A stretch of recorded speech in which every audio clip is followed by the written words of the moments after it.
Okay, we're back. It's Tech Math 2. We're looking at chapter 11.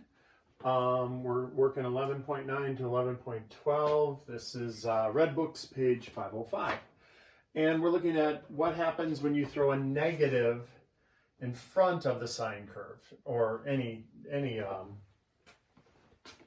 graph, actually. If you throw a negative multiplied by -1, what it does is it reflects it over the x-axis. And so sine wave is in red here. That's the normal sine wave. And so here we'll make it dashed. That's not the picture that we're looking at to answer these questions. We're looking at this, y equals negative sine theta. And so it's an inversion. It's just a reflection over the x-axis. So when they say, hey, at 90, what's going on? It has a negative peak, or a low point, and at 270 it's got a positive peak, or a high point. And so that's number 67.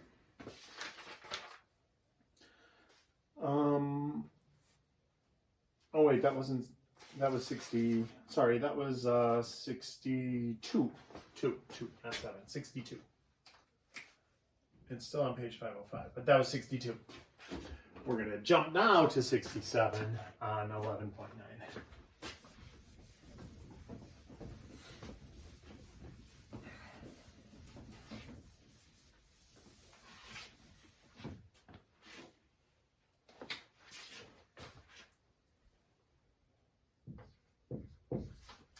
So 6-7 is, they want to know, write each of these as equivalent equation, with a negative amplitude. I see. So let's see, we have y equals 4 sine of theta plus 180 degrees. And y is equal to 7.5 sine theta minus 180 degrees. And so what they want us to do is, let's take a look at what this graph is. Well, it's got an amplitude of 4. This has an amplitude of 7.5. So for sure, when we do our answer, that's going to still be 4, and that's still going to be 7.5. So the amplitude isn't going to change. What they want us to do is think of, look, this is shifted to the left 180 degrees. So if we just do a quick sketch over here, here's the sine wave. But what we're going to do is we're going to take every one of those points and move it from where it is 180 degrees to the left.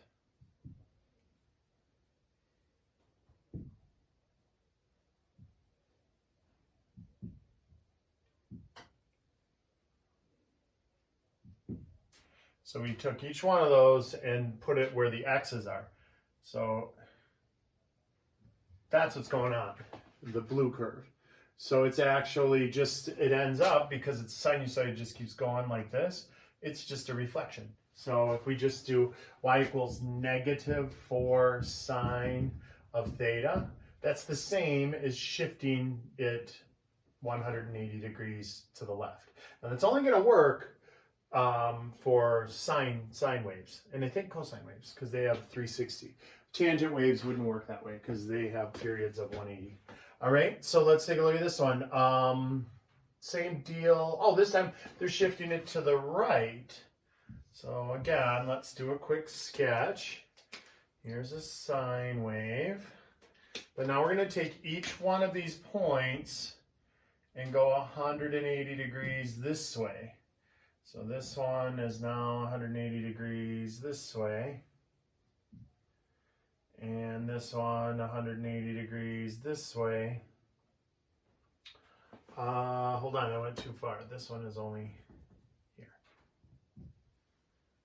This one 180 degrees, that one 180 degrees, that one 180 degrees.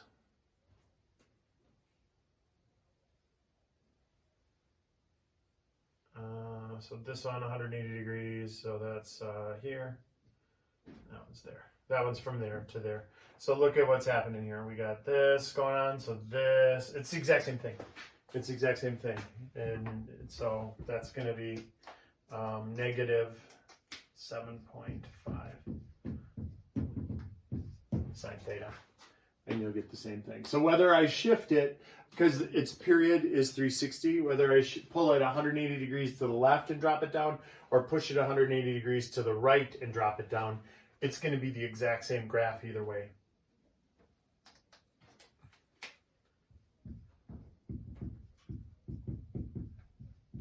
So pushing it to the right 180 degrees or just throwing a negative in front of it and reflecting over the x-axis gets you the same result.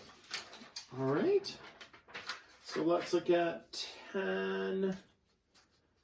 We wanted to do 69. Okay, so if they add or subtract numbers outside,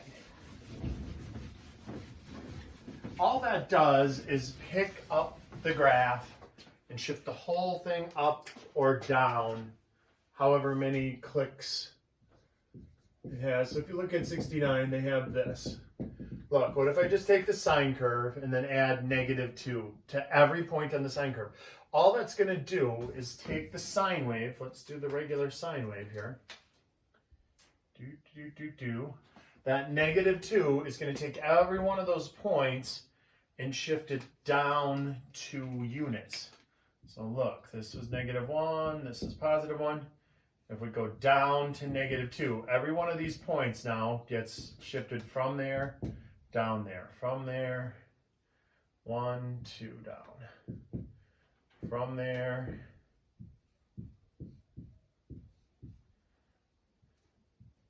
one, 2, down. From there, 1, 2, down.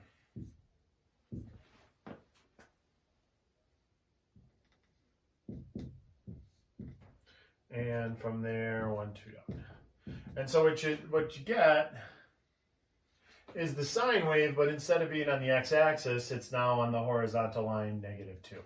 You're taking this whole thing and shifting it down 2 units is what happens with that. So it says the new axis is y equals -2. That's instead of in replacing the x-axis, you just took the whole thing and shifted it down 2 units. And so you're changing where it's going up and down from.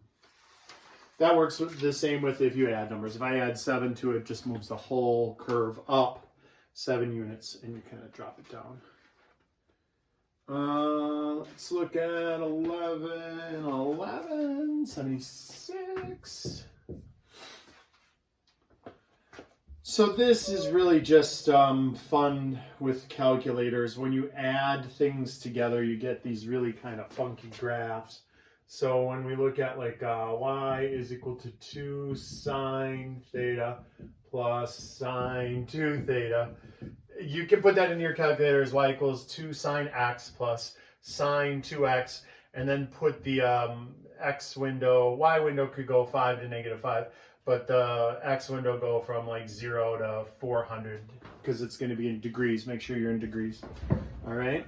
But anyway, again, this is just kind of for funsies. You get this really kind of weird graph.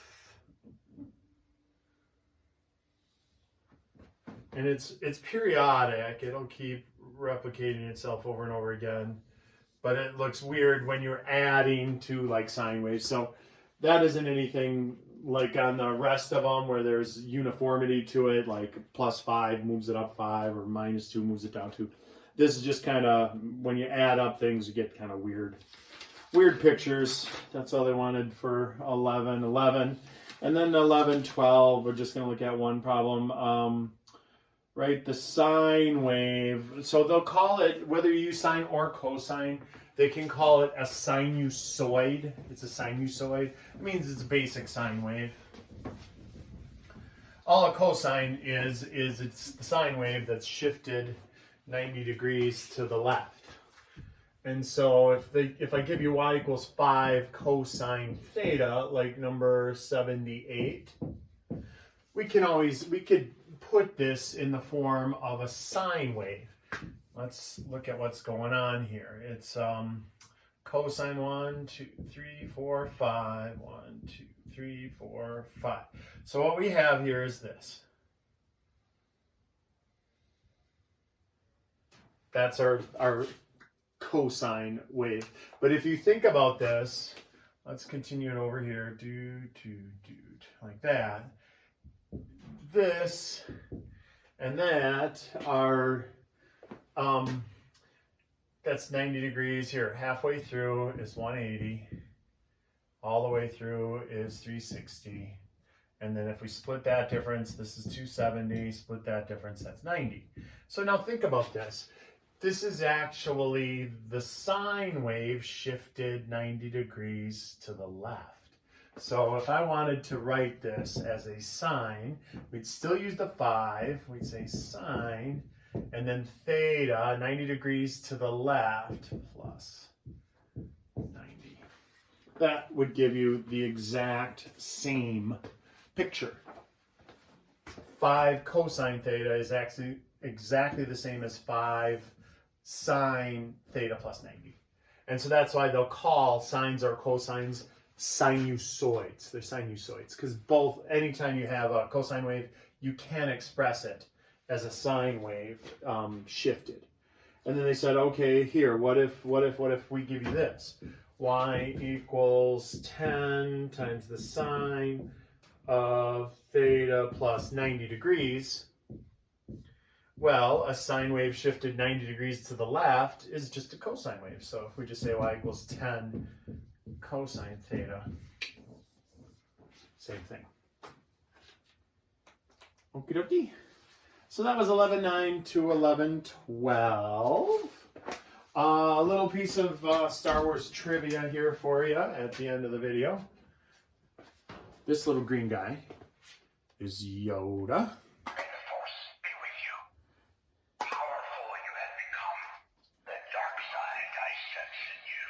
Ooh.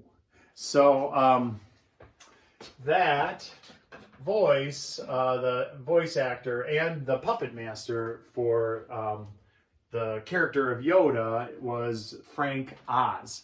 That is the guy who got his start on Sesame Street doing Grover. So if you ever noticed that Grover from Sesame Street sounds a little bit like Yoda, that means you got a good ear because same person did both of those. And actually for the Muppets, he also did Miss Piggy. He's the voice of Miss Piggy, Frank Oz. Okay, we'll see you next video.